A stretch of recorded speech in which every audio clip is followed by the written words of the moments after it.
Hey, everybody. We have a pre-world sit-down with head judge Ryan Pham, who's going to help a couple of you some of the more frequently asked questions that have sprung up recently with some of the newer cards. Yep.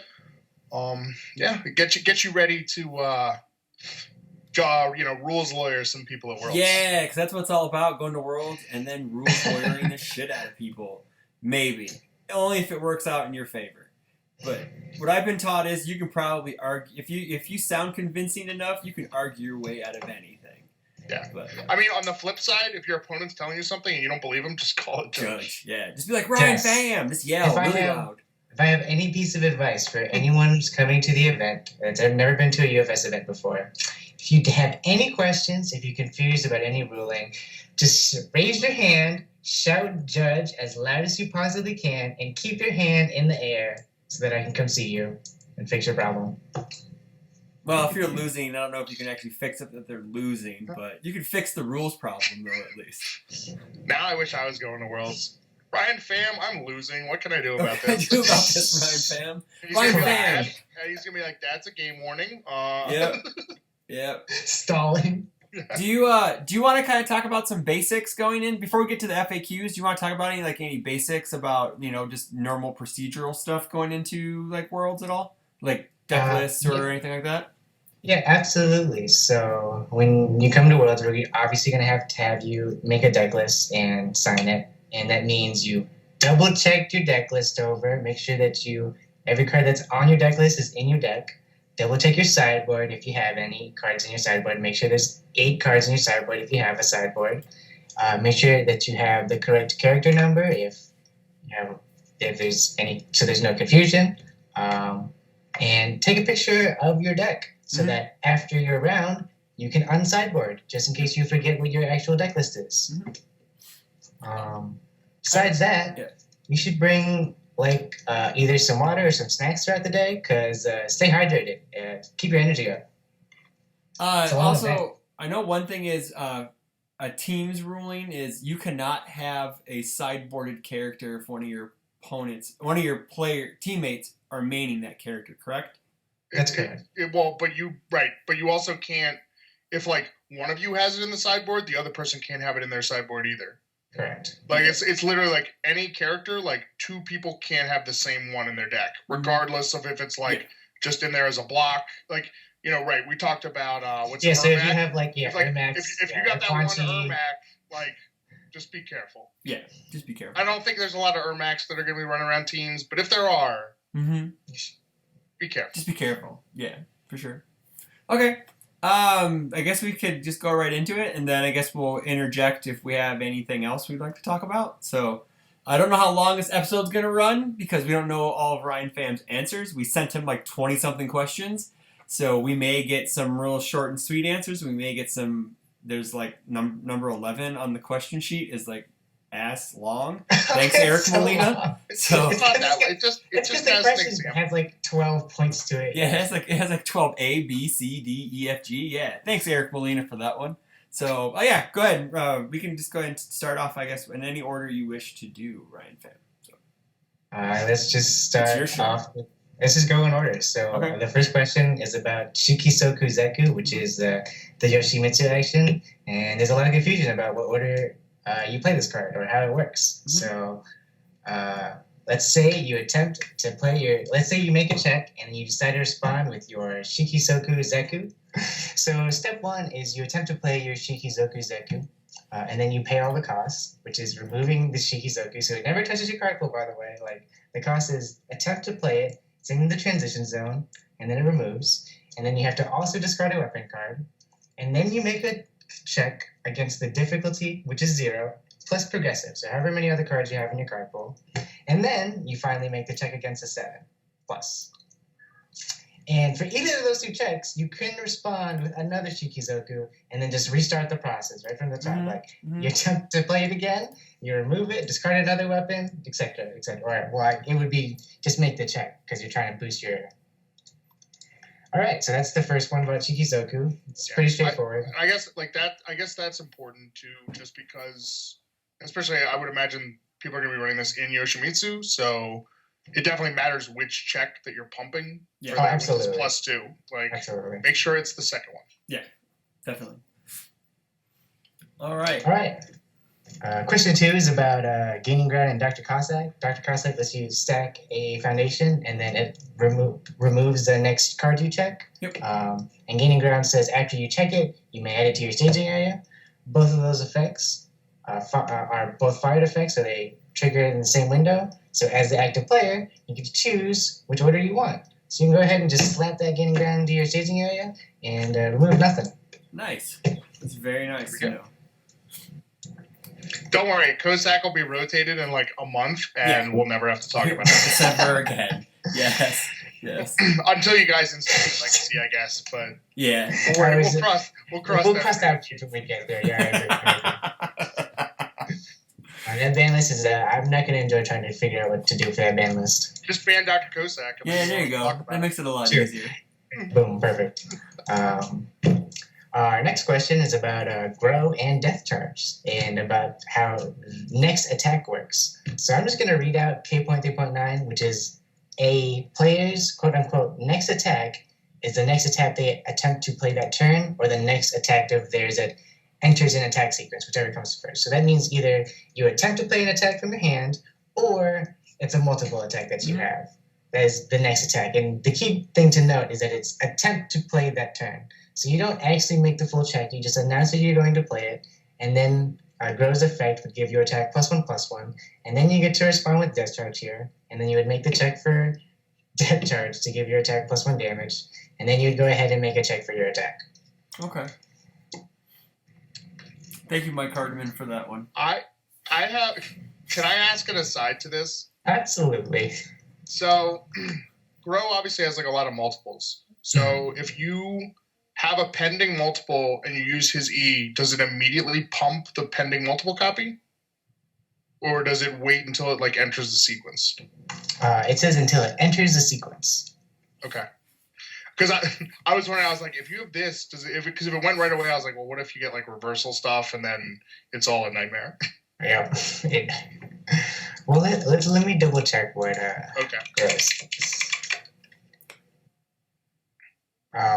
Related to this question is about Windmill Punch and Telekinetic Mastery. Yeah. So Windmill Punch has a static that while it's in your card pool, attacks with 3 or less damage. With printed 3 or less damage, you get +1 damage. Right? So then you do the multiple, and they come in, and oh hey look, they have printed less than 3 damage, so they get +1 damage from Windmill's effect.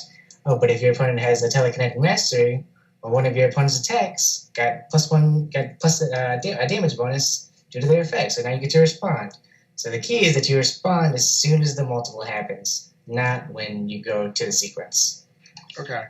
Oh, okay. Oh, so the difference is because Grow says next attack, it has to actually enter the sequence or attempt to? Okay. Yeah, and Windmills is just a static. Right. Oh, it's just all. Okay. Grow thankfully says your next attack, so even if you get reversed. Right. Well, yeah. Okay. Well, I guess if they reverse you and then you block and then you reverse, like your reversal would get +1/+1. Right. Yeah. All right. Now we're really down the rabbit hole. Our next question is much easier than that. If I do the Stolen Sword in hands and I show you the original Mechanical Ninja, and then I play the original Mechanical Ninja as my next form, do I get to respond with it? No, you don't. And that's because it goes straight down to the card pool and it's not sitting there to be used in the card pool, correct? Correct. Okay. The effect happens before a response window is open, so it'll move down before you can it's in. Okay, GG. Right. Yeah, I've seen that one popping up a lot. So yeah, especially because I guess Stolen Sword's like the world's promo, right? Yeah, it is. So it looks really good. Yeah, it does. It's cool.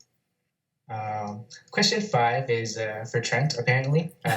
It's if I have a hand cannon in my card pool and my opponent plays Revoke, what happens to my opponent's Revoke? Well, if we go ahead and read Revoke and we look at the effect, it go ahead and says R: after your opponent plays an enhance ability, cancel its effects. Period. Remove this card. So remove this card is after the colon, which makes it part of the effect. Hand cannon says it can't leave. because of the effect. So it just sits there.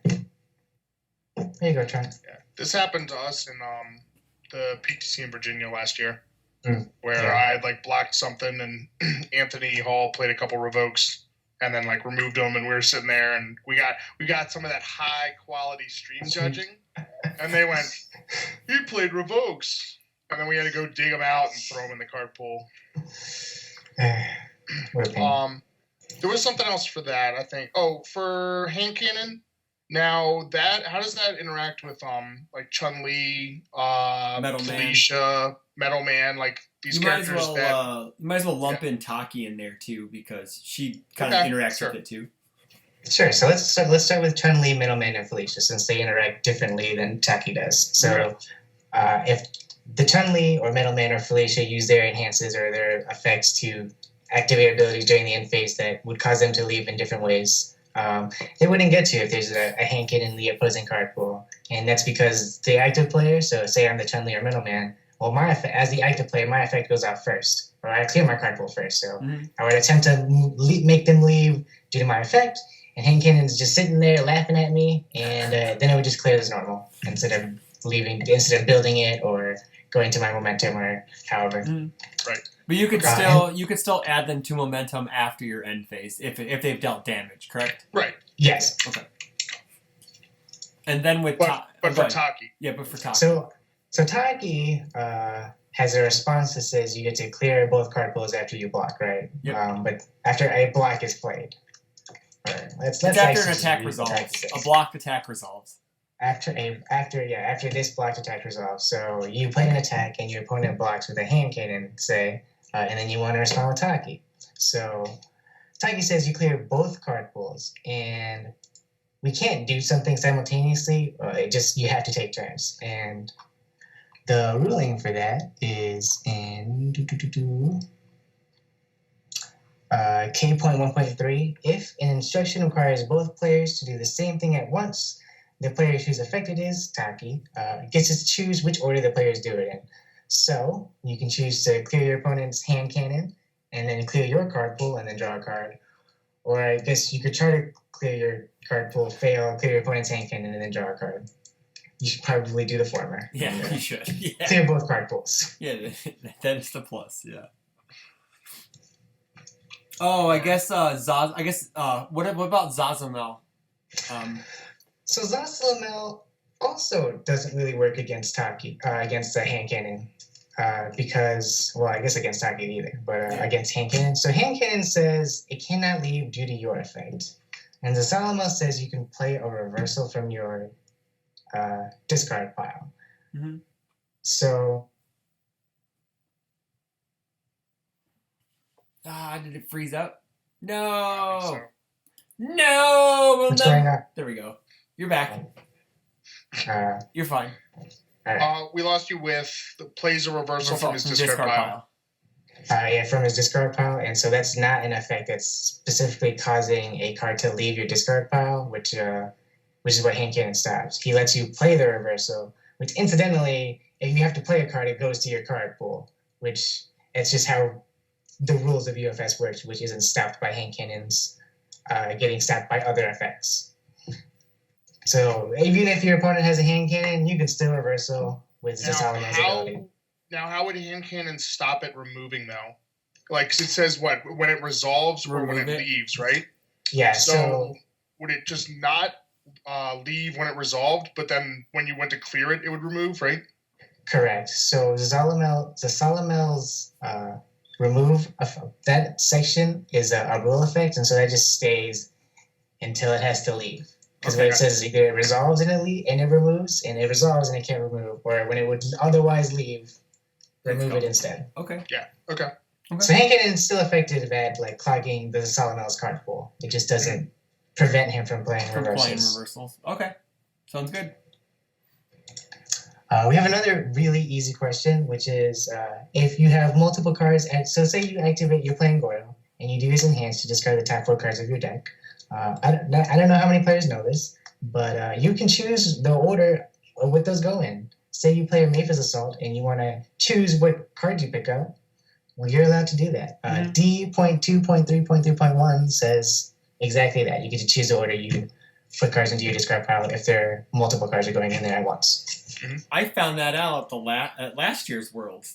I never knew that until then. When I was playing church and we were practicing, he was playing Fae and he was discarding stuff using jet stuff, and he's like, "I'll put this on top, and then I'll have a +4 block on top.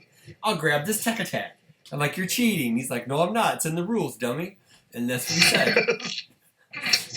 That sounds exactly like what Church would say. Yeah, that's exactly what he said. It's right here. It's right here. You know? I think he said that like maybe one person judge called him on that, like the whole tournament. Yeah. He's like, everybody went, "You can't do that," and I was like, "Of course I can," and they were like, "Okay." So if your opponent does that, just go ahead and scream judge, and I'll just come by, double check for you, and then you don't have to be worried throughout the tournament. Yep, there you go.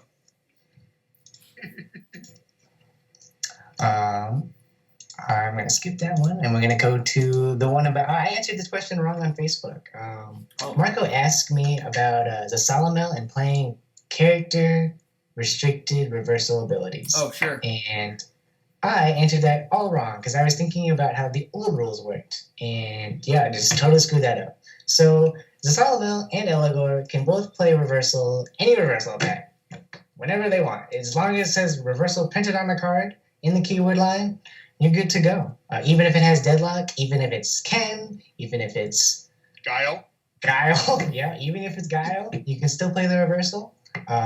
So let's talk about what's going on here. So the reversal keyword that says like deadlock or Guile or Ken, say, if you're... Essentially what's going on is if you're attempting to play reversal off of the card, you can only do that if you're in deadlock, or if your opponent's in deadlock, if you're Ken, if you're Guile, etc.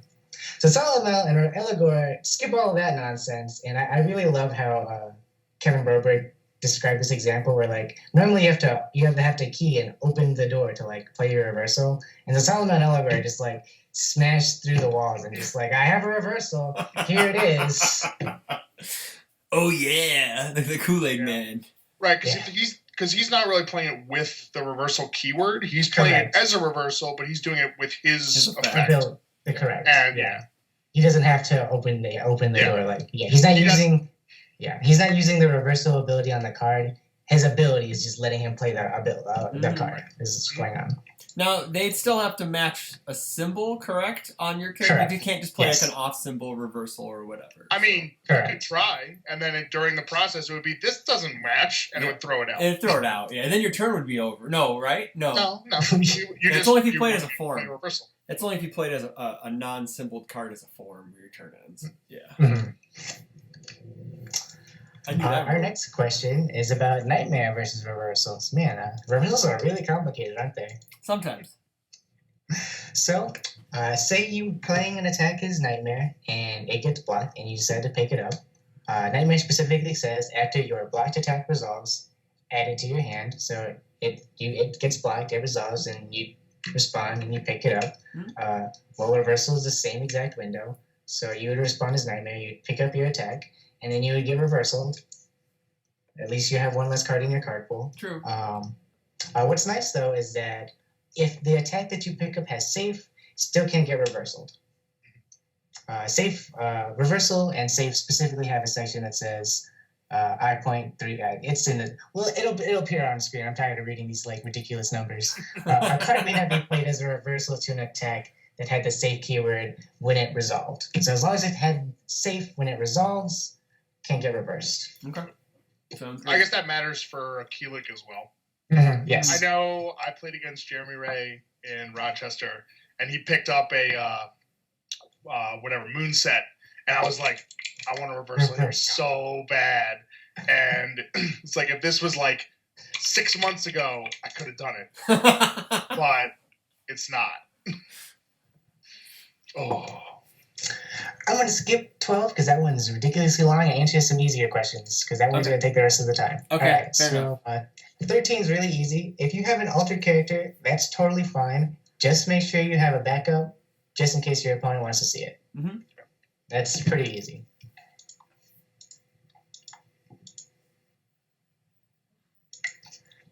We have Taki and her asset, Ricky Maru and Mickey Maru. So, and how her response works in conjunction with it. So let's say that you play an attack, and then it gets blocked, and you respond with Taki, and you have Taki's asset out. How many times can you trigger it? The answer is once. It's only one event. You're discarding both card pools, which is one event. Mm-hmm. It takes 2 steps because you choose. We have to break it up so that the rules work. Mm-hmm. But it's still only one event, thus you can only respond to once. Okay, cool. I know that was something that I was testing with Tim and Slam, and we didn't know offhand, but we were just playing it where I got to activate it twice, and oh my god, I had so many cards in hand. It didn't help me though because Tim still beat my ass, but it was cool because I drew a bunch of cards. There's a point where extra cards don't do nothing. Don't do anything. Yep, exactly. All they do is make sure that you can't attack next turn. That is also true. That's exactly right. We're gonna keep going to some easy questions. That's fine. So we have question 17. Let me. This one's a little.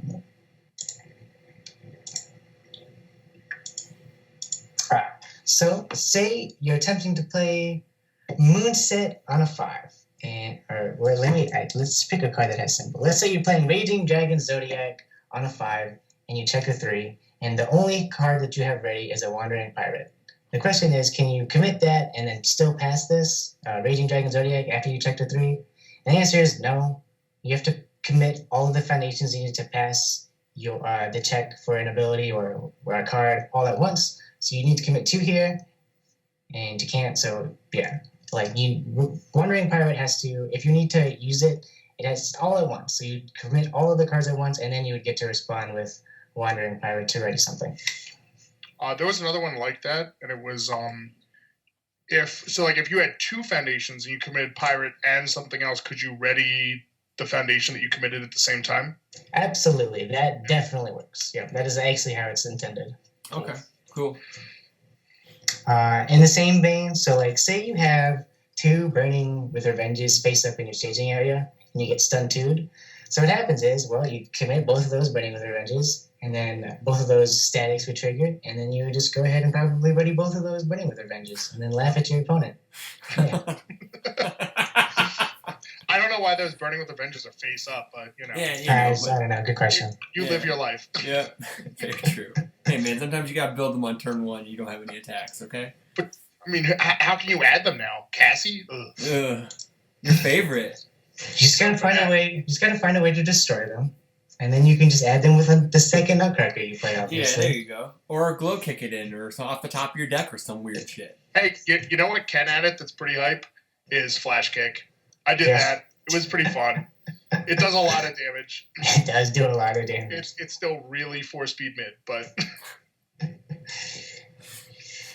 Okay, so we have a question about how Impressionable interacts with keyword attacks, or your next. This is just another question in the same line of how your next attack works. Mm-hmm. So Impressionable says your next attack loses all keywords and gains +2 damage, right? And say you have an effect that says your next range attack gets -2 difficulty or +2 damage, or pick an effect or whatever, right? So what happened is you go to play your next attack, right? And the game would say, oh, next attack, you're attempting to play it.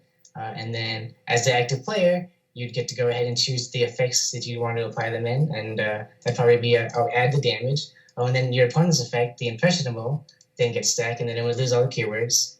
And then it would get 2 more damage. And that's how that everything works out. Okay. How does that work with Desperation? So with Desperation, you get hosed, actually. You get hosed So what happens is you would attempt to play it. Impressionable would knock off all the keywords, and so the game no longer sees it as Desperation. And this happens before it checks the difficulty of going to play the card. Oh wow, that's wrecked. And you have to play the card at full difficulty. Get wrecked.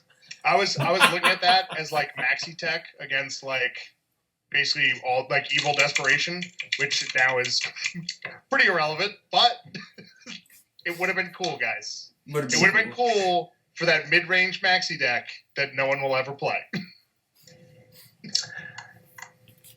And now we have the 2 super long ones. Okay. So Kevin Broberg, my hero, actually answered one of my questions already. So we're just going to go ahead and link his explanation of how Zhanghua and Zasalamel interacts. It's essentially, we'll go ahead and go through his because he's much more eloquent than I am actually.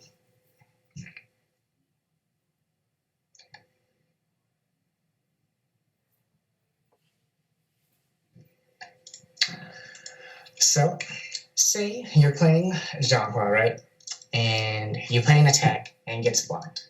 You respond immediately after your attack gets blocked. After your opponent plays the block, you respond immediately with Zhanghua. So note that this is when you would go to cancel it with, say, out of League, for example. Not if your opponent, if you're Zhanghua and you get the chance to put your attack down, it is far too late to cancel it. Make sure that you cancel the response. That's what you cancel. When she responds with her character. So that's when it gets blocked. Not after it resolves, when it gets blocked. So it gets blocked, and then you respond with Zhanghua, and then it resolves, right? And then you would go to play your attack, but say you're playing against a Salamo, and he responds with his ability to play a reversal. Well, then he would go to play his reversal and check for it, whatever. And then this is where it gets a little confusing, because there's two attacks, and you're not sure what the order is, right? So the order is, whatever attack was last played, that's the attack that goes out first. So let's look at the situation. So I played my attack. It got blocked. I responded with Zhanghua. It resolves. And so I immediately get to play my attack as Zhanghua. Or not. It's a May. And then Zasalno would get to respond. And he would play his reversal. And so, there we go. His was the last attack. And so he gets to play his attack here. And then his would resolve. And then Zhanghua's would resolve. And that one's about as straightforward as it gets. Yeah. There's an example here that involves a big cyclone, a reptile, reversals. It's long. So we'll save this for like the bonus content because the above examples should cover you 90% of the time. But if you really want to go into the rabbit hole, here we go. All right, so there's a reptile and an X, right? So reptile's playing his attack, and he shows you two mid attacks, and he makes you discard a card, right? Or he makes X discard a card. Well, X is just like, I have this big cyclone. I'm going to respond with this ability, put it in my card pool. We're still resolving your attack, so we got to wait on my big cyclone. But we'll resolve your attack first. But say that I then block your attack as X, and I respond with my character. This is so long. All right, so I respond with X, and then I play. Then Reptile's attack resolves. I would go X would then decide to play her attack or not, and then and then we're on X's attack. All right, there's a lot to keep track of. We have the big cyclone still waiting. We just resolved Reptile's attack, and we're now on playing X's first free attack, right? Mm-hmm. So after this is where the question first ends. Is what happened here is X gets to play her first free attack, and then assuming nothing else special happens, then we would get to play the big cyclone for free. Okay, that's how that works. So it's still kind of like the first in, last out, but with her two attacks. Then yes, exactly. Because then if her free attack gets blocked and you respond and play another free attack, that's exactly all right. Here we go. Here's where we're going. So let's roll back. So we have the big cyclone, and then we have X's first free attack, right? Mm-hmm. Eric Molina asks, so Eric Molina gets his answer. It's a long one, but that's what he wants. So we're on X's free attack, and say Reptile blocks it. Then X gets to respond for the second time this turn. And then X's attack would then resolve. So Reptile, as a turn player, would then get to play his reversal. Actually, no, the fired effect on X would fire first. I'm a liar. Yeah, X would fire. X's effect would fire first because it's automatic, and then Reptile would get to respond with a reversal. Mm-hmm. And then it would just go LIFO. So the last attack that was played was Reptile's reversal. Yep.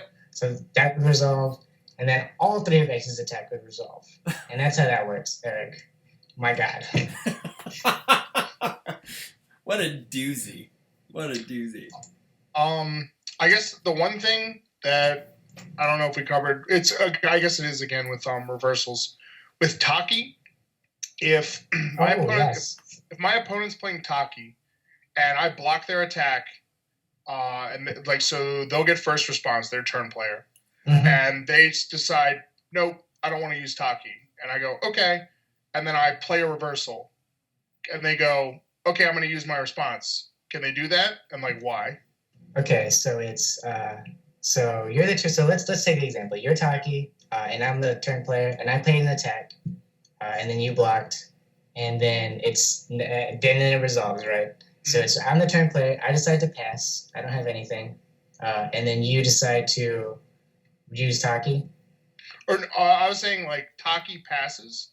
Oh, so Taki's the one attacking. Taki's attacking. Okay, so I'm Taki, and you're the other player, and I'm attacking. So I play an attack, and then you block.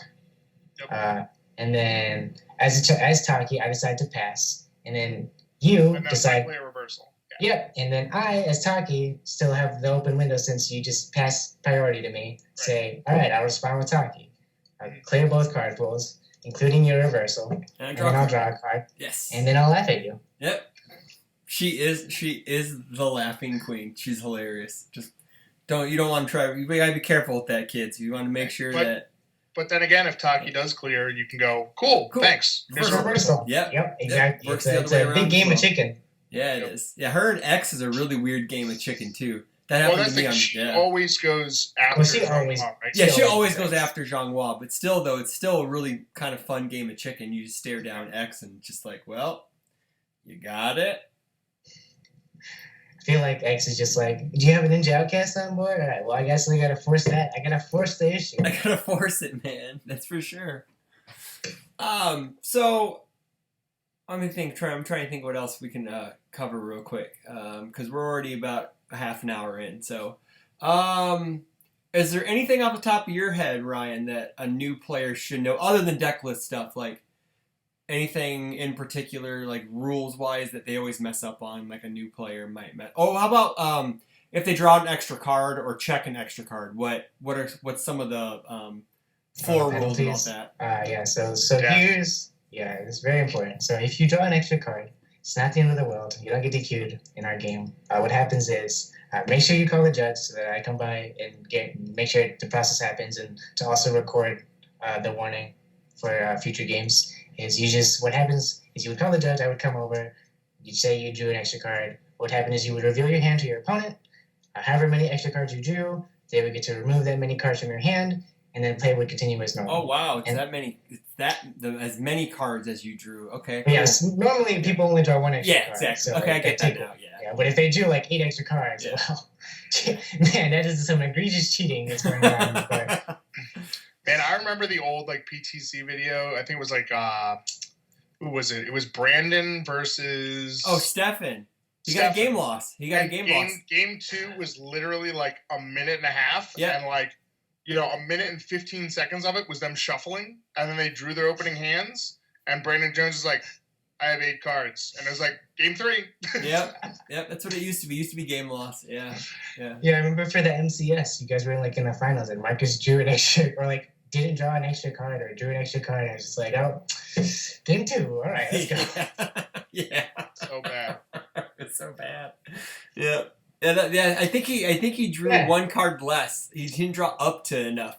And they're like, well, move on to the next game, I guess, because, Just take your time. Yeah. Make sure that you draw the correct amount of cards. Yep.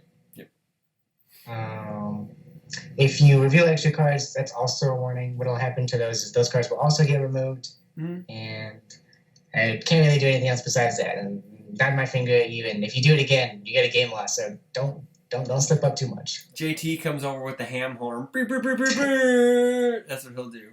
Yep. Rob, you got anything for Ryan at all? Other than what we've been, I don't know. I don't think so.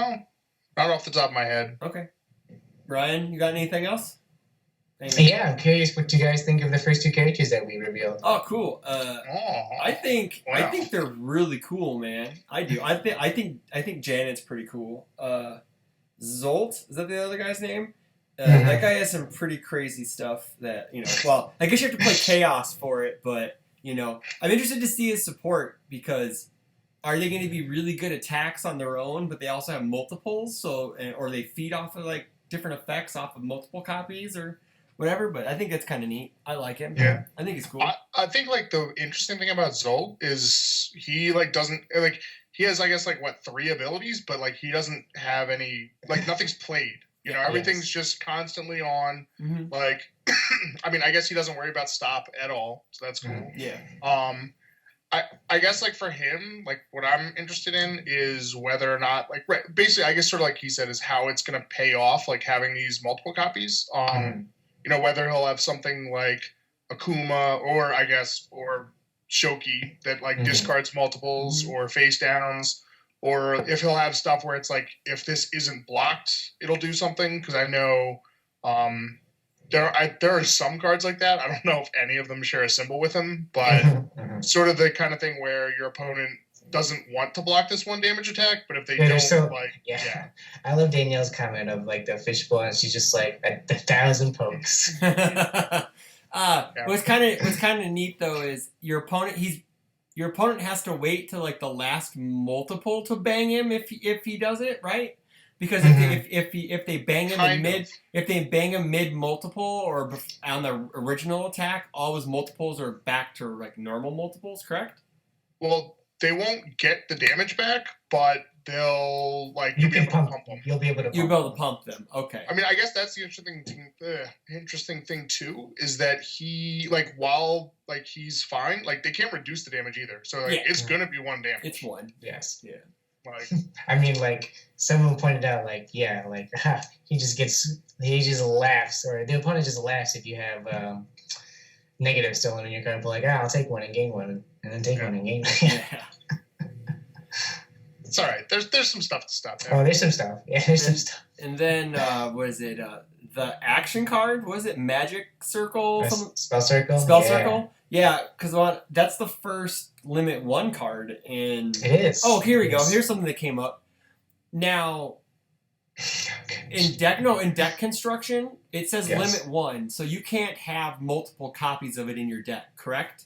You can only have 1 because it says that. It says exactly that. Because someone, it was in the Chicago chat in the Illinois group where someone was like, "Well, they're in my deck, and does the effect fire even if it's in my deck face down until I reveal it?" Like, I was like, "No, you can only have 1 because it says limit 1, and in deck construction rules predate the actual game." There are card rules that like impact deck construction. Yeah, it's deck construction. Yeah, exactly. But it's really neat that, like, everybody can kind of play it, and it's a free momentum for everybody. It's just better for Janet because she gets to search out her deck. She just gets to start with it. Yeah, that's pretty sick. The thing that's probably the most interesting for her is that neither of her abilities really do anything on her turn. So, like, that's I guess, like, it'll be interesting seeing, like, kind of how she generates offense if it's the kind of thing where she really wants to be, like, disruptive and try to, like, play offense on their turn, or if she's just, like, a very defensive oriented character and you'll just have, and, I mean, I guess almost like Taki. Like, Taki gives speed, but, like, her abilities are very, like, applicable defensively, and you kind of have to search for your offense. She's kind of like pulled the Majij in the character. Sort of thing. Janet's kind of like pulled the Majij in the character. Yeah. In a way. Which is kind of funny because we had a character in the My Hero Academia set, Jiro, who actually looked at the top card of her deck like 2 or 3 times a turn. So I told Justin Pardo that it's like, those guys are stealing our ideas. And he's like, who cares? It's awesome, But yeah, but I think if you ever posted anything in the old, like, forums that were like card creation, there's something on there that's like, as soon as you post something here, like, we might use it. Yeah, for sure. Yeah, we don't care. Yeah. I think it's kind of neat because I had an attack and Sublimating Blade is kind of similar to it because it used keyword traits instead of 3 damage, so it basically self-filled momentum that way too. So that was kind of neat. Not that I take credit for it. I'm just saying it's kind of cool that, hey man, it was all his idea. I'm thinking in the same vein as the creators, which means we might be in the right direction. But yeah, you're on the same wavelength. Same wavelength. That's what I'm looking for. I guess the other thing too is obviously Janet says that she it burns them for each character card in your staging area. So like obviously that implies like stackers, and so that's the other question I guess for most of the characters in this is whether like there's a lot of like whether everyone's a stacker, some of the characters, all characters, that. whatever. What? Anyway, but yeah, so like we'll see these characters, and the thing is that you don't know what like the other half does. So the character could change like drastically once you like get attached. Maybe she has offensive abilities on her transform. It could have like offensive abilities that based on like whatever's in your discard pile. So like you just try to fill up your discard pile on their turn with her E, and who knows? There's all sorts of like possibilities with that, and like it's just I guess it's tough to know like because right now we're seeing some things, but.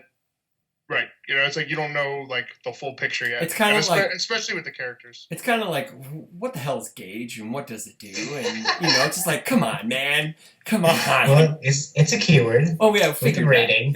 Well, that was pretty easy to figure out. Yes, but yeah, so far I want to say, and I text Jason this afternoon, and it seems like the set has a lot of community hype behind it because everyone seems to be really. I don't know, jumping in feet first to this, and I don't know if it's just because it's the art or it's the art. Is it the art? It's got. I think the art is definitely playing a big role in the community. I think so, and it's pretty awesome, and it's good to see that because I'm thinking it's getting more hype than like Street Fighter versus Darkstalkers did, and I'm not sure if it's hyper than Soul Calibur 6, but man, there's people. Soul Calibur 6 is tough to match, but hopefully that I'm excited to see. How you guys feel about the rest of the designs? Yeah, because we're just scratching the tip of the iceberg with those two. Yeah, we figured. So yeah, cool. I guess that's the end of the thing is the what's it called? The action isn't part of Janet's The D is silent, man. It's like Django. Whatever. You know what? You need to get Brad on. We'll just be like, Brad, one important question. Hey man, you pronounce these 8 names, and that'll be the entire show. Yes, please. I would also love to know how to pronounce Janet. It's Janet. Janae. Fucking Jesus. It's definitely Janet. I'm just gonna call her Janet from now on. It's like, damn it, Janet. There you go. But yeah, I don't know if you want to work on that, Rob. If you want to send him an email, go for it. I'm cool with that. We can have him on. It's pretty easy. You're the Exceed man, and he likes to hype stuff up. He likes to talk about his stuff. That's fine. We can have him on. I don't care. But yeah. All right, Ryan Pham. I think we're done with you. I don't know if there's anything else. Any final thoughts? Anything for Worlds that's coming up? Is there some more surprises coming up that we don't know about? You can say yes or no. It's like I'm not ready to discuss this. It froze on his face. Yep, there you go. That's what it is. I broke him. I broke Ryan Pham. No. There you go. It froze for a second. See, what just happened is he told us everything that was going to happen, but his camera was frozen. Hey, man, and we'll never it's know. cool, and that's fine. That's not a problem. Perfect. That's not a problem. Yeah, we're super excited for Worlds. We're super excited for 7th Cross, man. Congratulations on getting another set out this year. We appreciate it. You guys. I was watching the draft yesterday on Rochester CCG, and I agree with Luke Butler. 4 sets, 2019. Nice. Well. Hey man, if we hear it in 2 different spots, it's got to be truth, right? So, it's gotta be truth. They're much more on track for it. So. Yes, they are. Yeah, and yeah, we appreciate it. So, all right, kids, you heard it here. This is your FAQ from Ryan Pham, the head judge himself, and hopefully he answered everything to your liking. But if he didn't, whatever, just put your hand up. And call for a judge. And just yell Ryan Pham, or just yell Pham. He'll come. Just yell judge. Yeah, do that. All right, everyone. Have a good night, and we'll see you at Worlds.